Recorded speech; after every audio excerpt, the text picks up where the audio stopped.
സ്തുതിയായിരിക്കട്ടെ. പ്രിയമുള്ള Syrian Catholic വിഭാഗത്തിലെ എറണാകുളം അങ്കമാലി അതിരൂപതയിലെ കുറച്ച് വിവരമുള്ളവരെന്തായാലും ഉണ്ടാവുമല്ലോ. അവരുടെ ശ്രദ്ധ ക്ഷണിക്കാൻ വേണ്ടി മാത്രം ചില കാര്യങ്ങൾ ഞാനിവിടെ ചൂണ്ടിക്കാണിക്കുകയാണ്. കാതുള്ളവൻ കേൾക്കട്ടെ, കണ്ണുള്ളവൻ കാണട്ടെ. എന്നെ ഒരുപാട് എൻ്റെ വീഡിയോകളൊക്കെ കണ്ടിട്ട് FB പോസ്റ്റ് കണ്ടിട്ട് ചീത്ത പറയുന്നവരുണ്ട്. അവരോടൊന്നും ഒരു പരിഭവം എനിക്കില്ല കേട്ടോ. പറയുന്നതിൽ എന്തെങ്കിലും തെറ്റുണ്ടെങ്കിൽ വസ്തുനിഷ്ഠമായിട്ട് ചൂണ്ടിക്കാണിക്കുക. ഞാനിത് അപ്പം തന്നെ പിൻവലിക്കുകയും അതിനൊക്കെയുള്ള മറുപടിയും തരാം. എനിക്കൊരു കുഴപ്പമില്ല. നമ്മൾ ഈ ക്രിസ്മസിൻ്റെ സുദിനമാണല്ലോ. ഇന്ന് സമയം 12 മണി. ക്രിസ്മസിൻ്റെ പിറവിയുടെ ആഘോഷം തിമിർക്കാണ് എല്ലായിടത്തും. ഇഷ്ടംപോലെ പടക്കങ്ങളൊക്കെ കേൾക്കുന്നുണ്ട്. എല്ലാവരും ആഘോഷിക്കട്ടെ, ഒരു കുഴപ്പമില്ല. നമ്മൾ ഈ ക്രിസ്മസിൻ്റെ ആഘോഷം ഉണ്ണിയേശുവിനെ ഹൃദയത്തിലേക്ക് സ്വീകരിച്ചില്ലെങ്കിലും നമ്മുടെയൊക്കെ മിക്കവരുടെ വീടുകളിലും നല്ല പന്നിയിറച്ചി, ഡെക്ക്, അതുപോലെ റാബിറ്റ് ഫ്രൈ, സ്പെഷ്യൽ ഭക്ഷണങ്ങൾ, ചിക്കനൊക്കെ കൂട്ടി അടിപൊളി ആഘോഷങ്ങളാണ്. എല്ലാ ക്രിസ്ത്യാനികളും അതെ. അത് ഒരു കുറവ് ആ കാര്യത്തിലൊന്നുമില്ല. എല്ലാവരും ആഘോഷിക്കട്ടെ എന്നേ. നമുക്ക് ആഘോഷിക്കുമ്പോൾ ചില കാര്യങ്ങൾക്കും ചിന്തിക്കാനുണ്ട്. നമുക്കിപ്പോൾ ഒരുപാട് പോറലേറ്റുകൊണ്ടിരിക്കുക അല്ലേ. നമ്മുടെ ഈ പാലക്കാട് ഒരു കരോളിനെ ആക്രമിച്ചു, ആരെങ്കിലും അപലപിച്ചു. നമ്മുടെ ഈ ചണ്ഡീഗഡിലും ഇന്ത്യയുടെ ഹരിയാനയിലും പല സ്റ്റേറ്റുകളിലൊക്കെ ഒരുപാട് കരോൾ ആളുകളെ തല്ലുകയും അവരെയൊക്കെ തല്ലുന്നത് നമ്മൾ കണ്ടു. നമ്മുടെ നാട്ടിലും ഇപ്പോൾ ഇങ്ങനെയൊക്കെ ഉള്ളത് ചെയ്തികൾ വരാൻ കാരണം നമ്മൾ തമ്മിലുള്ള പ്രശ്നമാണ് അല്ലേ. സത്യം അതല്ലേ. നമുക്കിപ്പോൾ രക്ഷയുണ്ടോ? ഗവർണർ അവിടെ നമ്മുടെ ഗവർണറുടെ ഭവനൊക്കെ തുറന്നിട്ടേക്കാണ്. എല്ലാ ക്രിസ്ത്യാനികളും എല്ലാവരും പണിക്ക് പോകണം. ക്രിസ്മസ് ക്ലോസ്ഡ് ഹോളിഡേ ആയിരുന്നു, ഇപ്പം അതില്ല. പല സ്ഥലത്തും നമ്മുടെ കരോളിനെ ആക്രമിക്കുകയാണ് സംഖ്യകൾ. നമ്മുടെ മെത്രാന്മാർക്ക് കുറേ കേക്ക് കൊടുത്ത് കുറേ വോട്ടും കൊടുത്ത, അല്ലെങ്കിൽ റബ്ബറിന് കുറച്ച് വില കൂട്ടുമെന്ന് പറയുമ്പോഴേക്കും ചില പിതാക്കന്മാർ അവരെ കാണിക്കുമ്പോഴാണ് സാഷ്ടാംഗം പ്രണമിക്കുന്ന ചില പിതാക്കന്മാരുണ്ട്. നമ്മുടെ ആത്മീയ പിതാക്കന്മാർ, മെത്രാന്മാർ. എന്തുകൊണ്ട് ഇത്ര മോശമായിട്ട് നമ്മുടെ സഭയ്ക്കകത്ത് ഇത്രയും പ്രശ്നങ്ങളുണ്ടായിട്ട് ഇവരൊന്നും അപലപിക്കുന്നില്ല? വളരെ മോശം. ഇങ്ങനെ പോയാൽ എവിടേക്കാണ് പോണേ? നമ്മൾ തമ്മിൽ ഈ തൊഴുത്തി കുത്തുള്ളതല്ലേ കാരണം. സത്യം അതല്ലേ. അപ്പോൾ ഈ തൊഴുത്തിക്കുത്തൊന്നും അവസാനിപ്പിക്കേണ്ടതിന് പകരം ഓരോ ദിവസം കൂടി വരാല്ലേ. നോക്കി ചോരപ്പുഴ ഒഴുകാണ്. ഇനി ഒരുപാട് പ്രശ്നങ്ങൾ, തല്ലുമ്പോഴൊക്കെ പലയിടത്തും ഉണ്ടായി. എന്നെയും തല്ലിയിട്ടുണ്ട് പലയിടത്തും, ഇനിയും ഉണ്ടാവും. ഒരുപാട് പ്രശ്നങ്ങളിലേക്ക് തമ്മിൽ യോജിപ്പുണ്ടായ സ്ഥലത്തൊക്കെ ക്രൈസ്തവ മക്കൾ തമ്മിലൊക്കെ അടിയും ബഹളവും പ്രശ്നങ്ങളൊക്കെ ആയി. എന്തതിൻ്റെ കാരണം? ഇതിൻ്റെ കാരണം സിനഡ് പിതാക്കന്മാരാണ്, യാതൊരു സംശയമില്ല. അവർ ചുമ്മാ നല്ലോണം പോയ ആളുകളെ ഈ കുർബാനയുടെ പേരും പറഞ്ഞ് തല്ലിടിച്ചു. അപ്പം സഭയുടെ തീരുമാനം നടപ്പിലാക്കണമല്ലോ എന്ന് കരുതി, അല്ലെങ്കിൽ ഫ്രാൻസിസ് മാർപ്പാപ്പ ലൈവായിട്ട് പറഞ്ഞതാണല്ലോ എന്ന് കരുതിയിട്ട് ഞങ്ങളെപ്പോലുള്ള കുറച്ച് നിലപാടുള്ള ആളുകൾ അതിനോടൊപ്പം നിന്നു. ഇപ്പം പിടിച്ചതുമില്ല, കിട്ടിയതുമില്ല, കൊട്ടയിലും ഒന്നുമില്ലാത്ത രീതിയിലായി. ഞങ്ങളൊക്കെ കയ്യിലെ കാശും ചെലവ് ചെയ്ത് ഒരുപാട് കഷ്ടപ്പെടാണ് സഭ പറഞ്ഞ തീരുമാനം നടപ്പിലാക്കാൻ, മാർപ്പാപ്പ പറഞ്ഞ തീരുമാനം നടപ്പാക്കാൻ. അതല്ലേ വേണ്ടത്? എന്നാൽ ഇപ്പം എന്താ, ഒരു ഭാഗത്ത് മാർപ്പാപ്പയുടെ തീരുമാനത്തെ, സിനഡിൻ്റെ തീരുമാനത്തെ ഒക്കെ തള്ളിപ്പറഞ്ഞുകൊണ്ട്, സഭയുടെ തീരുമാനത്തെ തള്ളിപ്പറഞ്ഞുകൊണ്ട് ഒരു പറ്റം വിമതര് വെറുതെ പ്രശ്നം ഉണ്ടാക്കാല്ലേ. എന്തെങ്കിലും സത്യം അതിനകത്തുണ്ടോ? 1999 തുടങ്ങിയതാ. ഇപ്പോൾ വന്ന് തമ്മിലൊക്കെ പ്രശ്നങ്ങളായി. പല പള്ളികളിലും സർക്കാരും വായിക്കില്ല. മാർപ്പാപ്പയുടെ പേര് 1-2 കൊല്ലമായിട്ട് പറയാത്ത പള്ളികളൊക്കെ ഉണ്ട്. അവരെയും കത്തോലിക്കരെന്ന് പറയണത്. ഈ എന്താ ചെയ്യണം, എവിടെയൊക്കെ പോകണം, ഇതെന്തത് ഞാനൊന്നും അറിഞ്ഞില്ല എന്നും പറഞ്ഞ് കൈയും കെട്ടിയിരിക്കുന്ന ആളുകൾ അതിൻ്റെയൊക്കെ കാരണക്കാർ. എനിക്കൊന്നും അറിയില്ല. നന്നായിട്ട് ഭക്ഷണം കഴിക്കണം, ചിലർക്ക് 1.5 അടിച്ച് കിടന്നുറങ്ങണം. ഇതാണ് പ്രശ്നം. ഒരു കാര്യം അറിയണ്ടെന്നേ, ഒന്ന് ചിന്തിക്കണം. നമുക്ക് എന്താ കാര്യം? അവരാണ് ഈ സഭയെ നാറ്റിക്കുന്നത്. എന്നിട്ട് ഇവരൊക്കെ പറയുകയും ചെയ്യും ഞാൻ ഭയങ്കര വിശ്വാസിയാണ്, ഞാൻ പള്ളിയിൽ പോകേണ്ടത്. ഒരു അർത്ഥമില്ല ഇതിനകത്തൊന്നും. നമ്മുടെ ഈ സഭയുടെ ചില ആളുകളുടെ ഇരട്ടത്താപ്പൊന്ന് മനസ്സിലാക്കണം. ആ ഇരട്ടത്താപ്പിനെ ഒന്ന് മനസ്സിലാക്കിയാലുണ്ടല്ലോ, ഈ കുർബാന കൊണ്ടുവന്ന് ആരാ ഇവിടെ പ്രശ്നം ഉണ്ടാകുന്നത്? ഏതെങ്കിലും വിശ്വാസിയാണോ? ഈ അരപ്പട്ടക്കാരോ ഐക്യഗണനെ എടുത്ത് തീരുമാനിച്ചു. അത് ഫ്രാൻസിസ് മാർപ്പാപ്പയുടെ ലൈവായിട്ടും പറഞ്ഞു, ഒപ്പും കിട്ടി. ഇനി അത് നടപ്പാക്കാണ്ടിരിക്കാൻ പറ്റൂല. ഇതാണ് സത്യം, എല്ലാവർക്കും അറിയാം. എന്നാൽ ഈ 49 മെത്രാന്മാരും ഇപ്പം കൈയൊഴിഞ്ഞൊക്കെ, ഇതല്ലേ സത്യം? അവർക്കിപ്പോൾ എന്താ കാര്യം? ആരെങ്കിലും എവിടെയെങ്കിലും തല്ലിട്ടോട്ടെ, ഇതാണ് അവർ പറയണത്. ആ മെത്രാന്മാർ ഐക്യഗണ്യനെടുത്ത തീരുമാനമാണേ. അതാ ഫ്രാൻസിസ് മാർപ്പാപ്പ ലൈവായിട്ട് പറഞ്ഞ കാര്യം നടപ്പാക്കിയാൽ മതി. അതിന് ഈ ഒരു പ്രശ്നമില്ലാണ്ട് പോയവരെയൊക്കെ തമ്മിൽ തല്ലിടിച്ച് ഇപ്പം ആയപ്പാടെ കൊളാക്കാൻ. ഇപ്പം ലാസ്റ്റ് ഉണ്ടായ ഒരു കാര്യം കൂടി 2 മിനിറ്റ് തന്നെ കേൾക്കാവോ? നമ്മുടെ കത്തോലിക്ക സഭയുടെ ഏറ്റവും ആസ്ഥാന ബസിലിക്ക മന്ദിരം എറണാകുളത്ത് ഇപ്പം ഞങ്ങളൊരു 16 ദിവസമായിട്ട് ഇവിടെ സമരം. പലരും ഭക്ഷണം കഴിക്കാതെ നേരം വെളുക്കുന്നവരെ ഇരുന്ന് പ്രാർത്ഥന ഇതിനകത്ത് നടക്കുന്നത്. അല്ലാതെ ഇതിനകത്തൊരു ഉണ്ടുറങ്ങിയ സമരവും ഇല്ല. ആ നമ്മുടെ സഭയെ സംരക്ഷിക്കാൻ വേണ്ടിയിട്ട് മാത്രം ചെയ്യുന്നതാണ്. അതിനകത്ത് വിമതര് ഒരുപാട് ഈ നുണകൾ എഴുന്നള്ളിക്കുന്നുണ്ട്. അവിടെ ഒന്നും ഞങ്ങൾ മലീമസം ആക്കിയില്ല, ഒന്നുമില്ല. അവിടെ ഒരു ഭക്ഷണം കഴിക്കലുമില്ല, അവർക്കൊന്നും കാണിക്കാൻ കഴിയില്ല. ഞങ്ങളുടെ ഭാഗത്ത് വന്നൊരു തെറ്റ്, ഞങ്ങളുടെ ഒരു ലീഡർ 10-25 വയസ്സായ ആളത്തിനേരം അവിടെ കിടന്ന് ഉറങ്ങി രാത്രി. അതൊരു 11 മണിയായപ്പോൾ പാവപ്പെട്ട ആള് ഒരുപാട് കാര്യങ്ങൾ കൺട്രോൾ ചെയ്യുന്നുണ്ടെന്ന് പറയാം. അത് ഉറങ്ങിയപ്പോഴേക്ക് എന്താ പുകിലായിരുന്ന ആ ഷൈജു ആന്റണി മാർപ്പാപ്പയും ഒക്കെ പാട് കൂടി. ഇപ്പം അവർ ഒന്നിനും ഇല്ലാത്ത രീതിയാണ്. ഇപ്പോൾ 27-ാം തീയതി നടക്കുന്ന പരിപാടിക്ക് അവരുടെ എന്തായാലും പിന്തുണ ഉണ്ടാവില്ല. അവർ ഏകീകൃത കുർബാന എന്ന് പറഞ്ഞും നടത്താൻ പോണ പരിപാടിക്ക് അവർ അതിൻ്റെ സംരക്ഷകരായിട്ട് കാവൽപ്പട്ടികളായിട്ട് ഒരിക്കലും ഷൈജു ആന്റണിയുടെ ആൾക്കാരോ അല്ലെങ്കിൽ റിജു കാഞ്ഞുകാരനോ ഒരു വിമതനും ആ വഴിക്ക് വരില്ല, ഉറപ്പാണ്. പിന്നെ ആരെ സംരക്ഷിക്കണം? സംരക്ഷിക്കാൻ ചിലപ്പോൾ പോലീസുകാരുണ്ടാവും. കാരണം വെച്ചിട്ടുണ്ടെങ്കിൽ ഈ പാമ്പ്ലാനി പിതാവിൻ്റെ ഒരു ചെറിയൊരു നാട്ടുകാരനും കൈ കണക്ഷനൊക്കെ ഉള്ള ആളുള്ള പൊളിറ്റിക്കൽ സെക്രട്ടറി, അദ്ദേഹം വിചാരിച്ചാൽ ചിലപ്പോൾ അവിടെ ഈ കോടതി വിധിയൊക്കെ ലംഘിച്ച് വേണമെങ്കിൽ എന്തെങ്കിലുമൊക്കെ ചെയ്ത് കൂട്ടാൻ പറ്റും.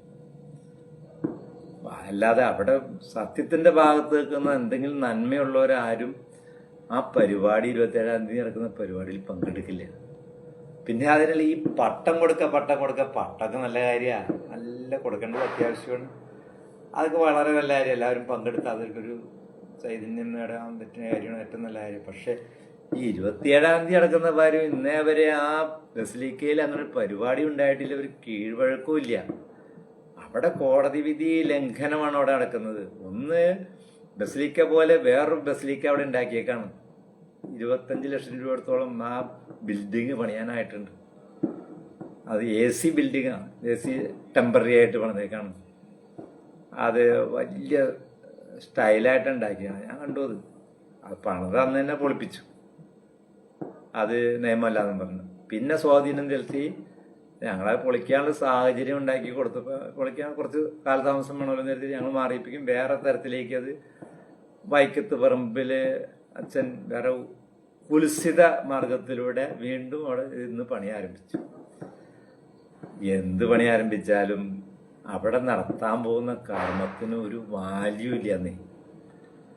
നമ്മൾ ഈ കല്യാണം കഴിക്കാൻ പോകുമ്പോഴേ ആ കല്യാണം കഴിക്കാൻ പോകുന്ന ആളുകൾ മണവാളും മണവാട്ടിയും പറയാണ് ഞങ്ങൾ മക്കളെ ഉൽപ്പാദിപ്പിക്കില്ല എന്നും പറഞ്ഞാൽ ഞങ്ങൾ മക്കളെ ഉണ്ടാക്കില്ല എന്ന് പറഞ്ഞാൽ ആ കല്യാണത്തിന് പിന്നെ വാല്യൂ ഇല്ല. അതുകൊണ്ട് തന്നെ ആ കല്യാണം വാല്യൂ ഇല്ലാണ്ടായിപ്പോയി. ഇന്നുപോലെ തന്നെയാണ്. അതിൻ്റെ ഒരു വേറൊരു ഉദാഹരണമാണ്. ഏകീകൃത കുർബാന ഞങ്ങൾ ചെല്ലില്ല എന്ന് പറയണേ. അന്നൊരു ദിവസത്തേക്ക് മാത്രമേ ഉള്ളേ. ബാക്കിയുള്ള ദിവസമൊക്കെ അവര് പൈശാചിക കുർബാനയാണ്, ഇല്ലിസെറ്റ് കുർബാന ചെല്ലുമെന്ന് പറയണേ. അത് ഉറപ്പായിട്ട് മുൻകൂട്ടി പറഞ്ഞു കഴിഞ്ഞു. 8 ഡീക്കന്മാർ ഇതിനു മുമ്പ് കണ്ടല്ലോ, അവരിപ്പോ തേരാപാര നടക്കാണ്. അപ്പൊ ഇനി ഇവർക്ക് പട്ടം വലിയ പോറലാണ്. എന്തായാലും അവരെ കൊണ്ട് നല്ല രീതിയിൽ അവിടെ പട്ടമൊന്നും നടത്താൻ പറ്റൂല. അത് ചിന്തയുള്ളവർക്കറിയാം. ആ പട്ടത്തിനൊരു വാല്യൂ ഇല്ല. അവിടെ അങ്ങനെ സംഭവം നേരെ ഉണ്ടായിട്ടില്ല. ഇനിയിപ്പം നടക്കാൻ പോണില്ല. ഈ കുൽസിത മാർഗത്തിലൂടെ ആ ബഹുമാനപ്പെട്ട മാർ ജോസഫ് പാമ്പ്ലാനി പിതാവിന്റെ പെടലേക്ക് അടിക്കണ പോലെയാണ് ഈ വൈക്കത്ത് പറമ്പൻ അച്ഛൻ ചെയ്തേക്കുന്നത്. ഇത് ജോസഫ് പാമ്പ്ലാനിക്ക് കൈയുണ്ടോയെന്ന് അറിയാൻ പാടില്ല. എന്തായാലും തട്ടിൽ പിതാവിന് കൈയുണ്ടാവാൻ സാധ്യതയില്ല. ഇത്ര വലിയ അഴിമതിക്ക് അദ്ദേഹം കൂട്ടു നിൽക്കില്ല. തട്ടിൽ പിതാവ് കഴിഞ്ഞ ദിവസം പറഞ്ഞല്ലോ, ഏകീകൃത കുർബാനയാണ് വേണ്ടത്, സഭയുടെ കുർബാനയാണ് വേണ്ടത്, അതെല്ലായിടത്തും നടപ്പാക്കണം. നമ്മൾ അവരവർക്ക് തോന്നിയ രീതിയിൽ കുർബാന എല്ലാതും തട്ടിൽ പിതാവ് കഴിഞ്ഞ ദിവസം പറഞ്ഞല്ലോ. അപ്പൊ തട്ടിൽ പിതാവ് ആ കാര്യത്തിൽ കുറച്ചും കൂടി മാന്യമായിട്ട് ആ മാർപ്പാപ്പനെ കണ്ടു വന്നപ്പോൾ വളരെ ക്ലിയർ ആയിട്ട് പറയുന്നുണ്ട്. ഇപ്പോഴും ചൂടാവുന്നത് ജോസഫ് പാമ്പ്ലാനി പിതാവ്. അതെന്തോന്നറിയില്ല. എന്തായാലും നമ്മുടെ മാർപ്പാപ്പ ഒപ്പിട്ട ഒരു കാര്യം ഇന്നുവരെ നടപ്പാക്കാതെ പോയിട്ടില്ല. അത് ഉറപ്പാണ്. അതെങ്ങനെ നമ്മുടെ ഏകീകൃത കുർബാനയും നടക്കൂ. എൻ്റെ ഡീക്കന്മാരെ, നിങ്ങൾ ഈ പണിയെടുത്തിട്ടൊന്നും കാര്യം, നിങ്ങളുടെ കുടുംബക്കാർക്ക് വെറുതെ കഷ്ടപ്പെടാന്നുള്ളൂ. ഒരു കാര്യമില്ല. അതുകൊണ്ട് സത്യത്തിനോടൊപ്പം നിൽക്കണം, മര്യാദയോടൊപ്പം നിൽക്കണം. ഞങ്ങൾ പറയുന്നതിൽ എന്താ തെറ്റ്? ഞങ്ങൾക്ക് വേറെ ഒരു വൈരാഗ്യം നിങ്ങളോട് ആരോടും ഇല്ല. നിങ്ങൾ ഈ ശാപം കിട്ടി പണിക്ക് പോകരുത്. അത് സഭയെ അംഗീകരിക്കണം. സഭയുടെ ചെലവിൽ വളരെ സഭയുടെ രീതിയിൽ പഠിക്കുകയും ചെയ്ത് കഴിഞ്ഞിട്ട് പിന്നെ സഭയെ ധിക്കരിക്കാൻ വേണ്ടി പട്ടം കിട്ടിയിട്ട് എന്താ കാര്യം? ചില ആളുകൾ ഇപ്പം പട്ടം കിട്ടിയിട്ട് കുർബാനയൊക്കെ വേണ്ടെന്ന് പറഞ്ഞ് പോയ ചില അച്ഛന്മാരൊക്കെ ഇല്ലേ, ഓട്ടോളേച്ചനും അങ്ങനെ കുറേ ആൾക്കാരൊക്കെ ഇല്ലേ. അതുപോലെ തേരാപ്പാരാവും നിങ്ങളുടെ ഗതി. തീർച്ചയായിട്ടും ആ ശാപം കിട്ടുന്ന പണിക്ക് പോകരുത്. ഞങ്ങൾ സ്വന്തമായിട്ട് ഞങ്ങൾ പ്രാർത്ഥനയോടുകൂടി അത് നിങ്ങളെ എതിർക്കുള്ളൂ. അല്ലാതെ ഞങ്ങൾ നിങ്ങളെ എതിർക്കാൻ ഒന്നിനും വരില്ല.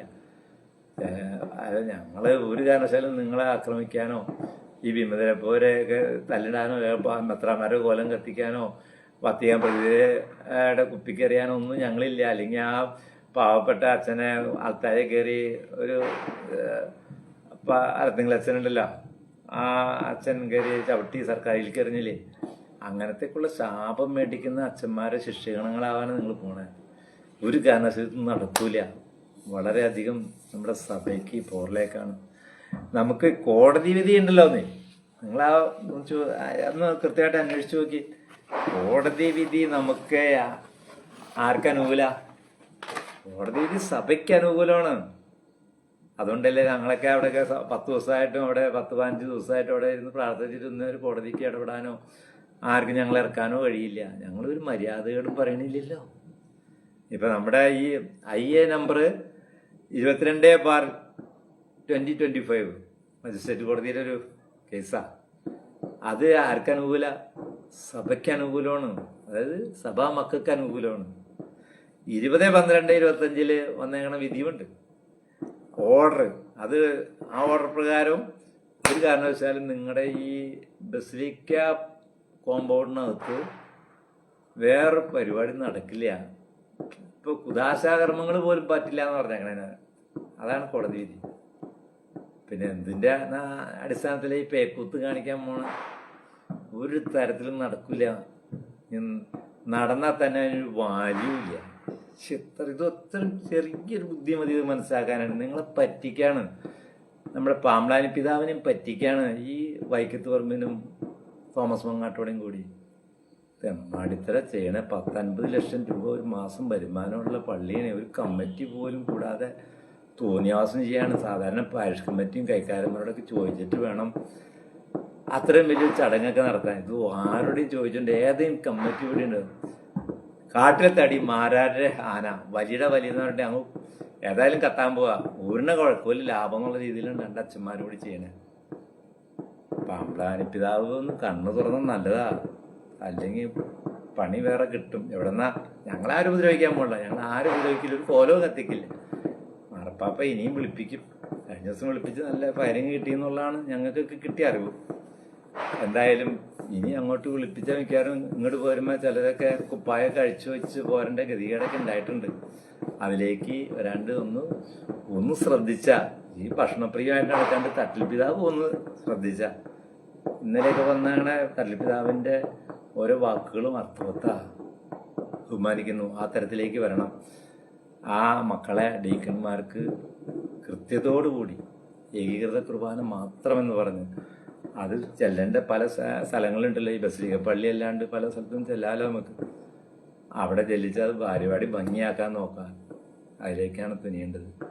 ഏതായാലും നമ്മുടെ ക്രൈസ്തവ മക്കളെ സംരക്ഷിക്കണം. പിതാക്കന്മാർക്ക് ആ കടമയിലേക്കാണ് പോകേണ്ടത്. നമ്മുടെ കരോളിനെ നശിപ്പിക്കുന്നു, നമ്മുടെ ചാണ്ടിക്കേടിൽ നമ്മുടെ സഭയെ ആക്രമിക്കുന്നു. അതിനൊക്കെതിരെ തിരിയേണ്ടതാണ്. അല്ലാതെ ഈ വക ചീള് കേസും പറഞ്ഞ് അവിടെ 20 ലക്ഷം മുടക്കി, ഇവിടെ 30 ലക്ഷം മുടക്കി, അവിടെ ഷെഡ് പണിത് തമ്മിൽ ആള് തല്ലിടിച്ച് ഞങ്ങളെയൊക്കെ പോലീസുകാരെ കൊണ്ട് അറസ്റ്റ് ചെയ്യിപ്പിച്ച് ആ തെമ്മാടിത്തരത്തിന് കൂട്ടുന്ന തീർച്ചയായിട്ടും വലിയ വില ഈ വൈക്കത്ത് പറമ്പിന് അച്ഛൻ നൽകേണ്ടി വരും. ആ അച്ഛൻ ഒറ്റ ആളാണ്. ആ പോലീസ് ACPയോട് പറഞ്ഞ ഭാഷയായിട്ടില്ലേ, ഒരു ധിക്കാരിയല്ലേ. ആ ധിക്കാരം ഒരു കാരണവശാലും ഇനി നമ്മുടെ സഭയിൽ നടക്കാൻ പാടില്ല. എല്ലാവരും ഒന്ന് കണ്ണു തുറക്കണം. വൈക്കത്ത് പറമ്പിൻ്റെ കളികൾ അവസാനിപ്പിക്കണം. പാമ്പ്ലാനി പിതാവ് ഉടനടിയെത്തിക്കുന്ന ശ്രദ്ധ വേണം. ബഹുമാനപ്പെട്ട കളക്ടറും ഇവിടെയൊക്കെ ഓർഡർ അംഗീകരിക്കണം. ഇവിടെ ഒരു സർക്കാർ നിങ്ങളുടെ ഒരു കുറച്ച് ആളുകൾ നിങ്ങളുടെ കൂടെ ഉണ്ടെന്നും പറഞ്ഞ് സഭയുടെ നിയമവും കോടതിയുടെ നിയമമൊക്കെ ധിക്കരിക്കാൻ പോയാൽ തീർച്ചയായിട്ടും ചോരപ്പുഴ ഒഴുകുന്ന സാഹചര്യത്തിലേക്ക് ഇന്നല്ലെങ്കിൽ നാളെ 5, 2, 3 മാസത്തിനുള്ളിൽ വരും. എല്ലാവരും ശ്രദ്ധ വേണമെന്ന് അഭ്യർത്ഥിച്ചുകൊണ്ട് നിർത്തുന്നു. ഓക്കെ.